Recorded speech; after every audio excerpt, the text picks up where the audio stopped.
Hello friends, welcome to our YouTube channel. In this video I'm gonna tell you about this is Redmi A4 5G smartphone.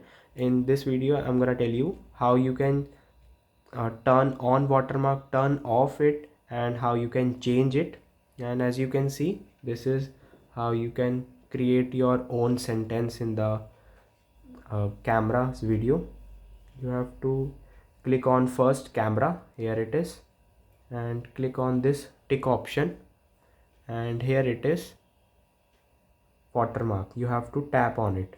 From here you can turn it off, and if you want to turn it on, click on this regular and it is turned on. If you want to add timestamps on photos, device watermark, you have to enable it from here like this. And if you want to customize it, you have to click on custom and just write anything like this and click on this tick option, and you have to just click a photo like this, and it is showing.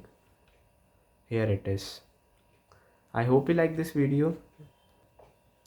And if you want to turn off this watermark, you have to just go to this tick option. Here it is watermark. You have to turn it off from here. Now just click the photo. You can see there is no watermark is showing. It is removed.